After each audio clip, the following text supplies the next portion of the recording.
Welcome to hole number one of the Napa Valley Tournament, played here on the Vineyard Acres course with brand new hole location. Starting off just with a navigator and an extra mile 6 here. As you can see, we're pushing this one out to max overpower. Pretty low wind with 2.2, max overpower, and max right curl. It's going to depend on which driver you're using. But if you take this combination, it should get you very, very close to the green. A katana here with that 3 side spin, baby. You get this one on the green. Just don't be too aggressive. You can roll it right over. So 10% max on the drive. I'm eyeing this one up. I have 20% mid here. It's roughly 20% mid from this position. So just check your slider position on your wedge just to make sure you can get that drop. If you enjoy the videos, please don't forget to hit the thumbs up button. I'm trying to bring you all the value, all the tips to help you get the best possible score in your Golf Clash game. I love this game, and I'll actually be playing some expert in the live play this time around, so I hope you'll come by the live stream, check it out, and no matter what you're playing, I wish you the best of luck. Hole number 2, our first par 3. Now, this is very straightforward looking. I'm playing this with 4 bars of backspin and 1 bar of right spin. And as you can see, that ball guide from almost a no moving target position puts us in a very, very close way to play already. So I just go with that 1-to-1 here into this 3-mile-an-hour wind. And you know, you'll see for yourself just how decent of a setup this is. Of course, as always on every shot, you're going to have to tweak it to the tournament position and the tournament wind conditions. However, I think these new positions of the holes are looking very, very good. Gives us a very nice look right away. Hole number 3, this par 5 has always been one of my favorites. Now, I choose to play a Titan ball here so that no matter which wind I'm getting, I'm not going to have to overpower, but you can definitely play with the navigator. You can just have to use a little bit of overpower on your drive, especially if there's headwind. Now, I'm playing this at 10% max, 4 top, and I should have 2 bars or 1 bar of right spin, depending on which ball you use. Half a ball of right curl here, and because we've got a bit of a tailwind, we don't need to worry about the overpower. There is some glitchy spots on this fairway, and if you hit it, your drive might go into 360, high 350s. This one is like 340 something. I think 346. Yeah, to give you an idea of the yardage. Second shot, I'm playing it with the backbone. I know I'm closer to min, but I still play this shot at 10% mid. I go 1 top and 1 right spin, I believe, here, and just get that pin, the ball guide to the pin. Now, because of the slope, I actually kind of favor the right side of the cup here, and you'll see how this one comes in cleanly on the right side. So there, I moved it over right there, thinking, well, the slope is going to kick it a bit left. I should favor a bit right, you know. So yellow ring touching the top of the rough, 10% mid pull. The wind, of course, is very, very helpful. So anytime you can cut it down and get it low, gives you a better chance to get it where you want it to go. So perfect away, hit that rough right where we lined it up, and just get in the right side of the cup, baby. Albatross is looking fine. Hole number 4, this is about as straightforward of a hole as you get. I've got the backbone here and playing with the navigator ball. I think it's really the best ball here, but bring your favorite long iron. I'm going to use 1 bar of backspin, and ultimately, once I'm done playing around with it, I'm going to have the top of the red ring touching the top of the rough. And you'll see how, of course, you know, when you have no ball guide, you have to estimate for how much that ball is going to roll out. So I do play the backbone almost always 1-to-1, and you'll see that here. 2.2, we should pull this just about 2.2. Maybe I overpulled it a tiny little bit there on retrospective inspection. However, it's all in good fun. You hit that perfect, and this one gives you a really good chance in the tournament. So, like I said, slightly overpulled, slightly missed the hole. You know what to do. Hole number 5, this par 5 is pretty darn difficult. I should have probably played a Kingmaker here, but Titan is generally a good choice. I go 2 top and 2 left spin here, and as you can see, half that red ring in the left rough at max, and that will give you a little bit of buffer zone in case you were to hit great. That's not recommended though. So 2 top, 2 left, 10% max here, and as you can see, I got my big dog bag because we need distance for that second shot. So 10% max, even though we're into overpower. Give this one a little tiny bit of overpower, and then half a ball of left curl. If you don't have the headwind, you probably will be fine just to play this with a clean shot, No overpower needed. Now, second shot here, you could, if you have the Kingmaker, you'll see how it will give you a little bit more side spin to play with. And a Horizon is another good option here, depending what club levels you have. The big dog is most accessible for most players, and I think this is mostly the safest way to play. I end up giving it 2 bars of top spin and 2 bars of left spin. It might sound familiar because we just did that on the drive. And ironically enough, I'm also going to use about a half a ball of left curl here.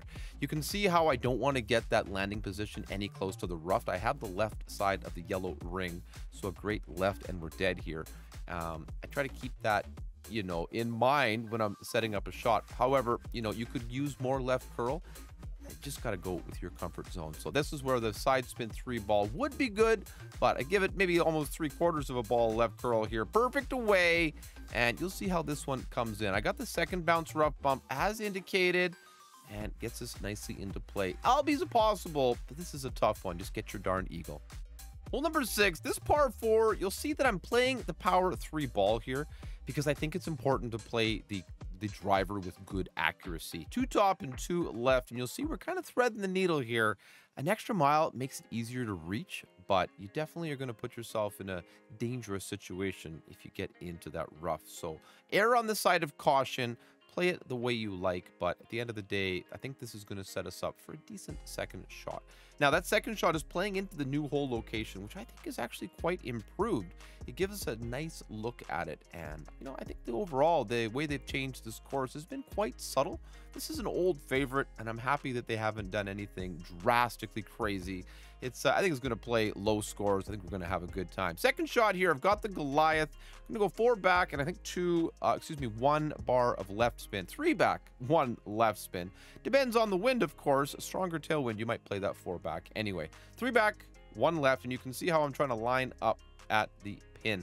10%, I play this at the mid, and I still think the 10% mid is where we are at. However, you'll see we do come in slightly left of the hole, and this 10% could be at max as well. So keep that in mind. These are general guides to get you close and get those drops, but you have to play on your toes. You got to be on your feet. Something close, but it gives us a very good look at it. Hole number 7, this par 3, it really reminds me how much I love this course. It's just old school, good times. So checking my distance, we're roughly mid here, maybe playing it a little closer to max, but 1 bar of backspin. Check the second bounce here. That's just up onto the green, and we got that little stump of a ball guide pointing at the pin with a red ring just clipping into the rough there on the right.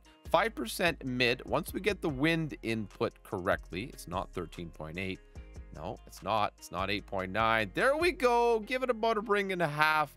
And this one's going to give us a very good look at it. For whatever reason, I played the bottom of the yellow. I don't think it's going to make a gigantic difference here, but hitting perfect most certainly would. And hitting that thumbs up button, don't forget to subscribe to the channel as well. Always bringing you the Golf Clash. Good times. Good luck. Hole number 8, this par 4, I think we can all agree is basically the toughest hole of the tournament. I'm going to give this one like 3.8 top. I think it's like, you know, just about 4 bars of top spin and the full 3 bars of right spin. I'm out at max here, and I know with this wind it's only about 2 rings there, so I'm just going to eyeball it. Max overpower, max right curl here, because this fairway will kick it to the left. Even with that little great left, not great, but not perfect. Anyway, it'll work, as you can see, rolling along nicely. Gives us a good look at it. Now, Guardian is a traditional club here, but I've got such bad ball guide on mine, and you'll see here with the sniper, we do get a good amount to work with. Now, I am very close to min, so we'll have to move it up a little bit to give me some room to adjust. And you'll see here that the pin is actually closer to the slope on the back. And I found that clipping the fringe at the top of the green helped us control the ball a little bit. Now, I've got like a hair of left spin, but mostly max back here, which is 6.5 bars of backspin. So you can get that whatever way you prefer. 1-to-1. I'm playing the sniper here, and you'll see how this one plays. I think this is going to be an outside chance at an eagle. At best, it gives us a very, very good look at it, and many will still get that one in the hole. Hole number 9, this one can feel like an albatross if you can get the eagle. I play with an accurate driver here. The rock has a very good ball guide. I give it 1 bar of backspin in this slight across tailwind, and you'll see we're going to adjust this one 10% max. Tighten is more than enough here. Bringing a power 5 ball, I mean, it makes your second shot maybe get closer to the green. Something to keep in mind, but overall, this isn't the longest course. You just need to play smart. So cleaned perfect away here. Like I said, one back, 10% max. Second shot, we need distance. So big dog is probably going to be your best bet, but if you've got a longer driver, I don't know, or longer wood, excuse me, use it. But I'm going to use all the top spin here. I think it's 6 bars of top spin with the big dog at this level. Yeah, and I don't use any side spin at all. You could, depending on the wind, but it's not necessary. And as you can see, I'm going to push this one to max. So 10% max should be the adjustment if I ever get my act together and make it happen. Thank you for making it happen and being here today in this video. I appreciate you guys checking it out with me, and I'm looking forward to playing this Napa Valley tournament. So max overpower, try to hit perfect. Little great right isn't the best outcome, but you'll see here it plays out basically just fine. So just like that, fine. This is good enough for me.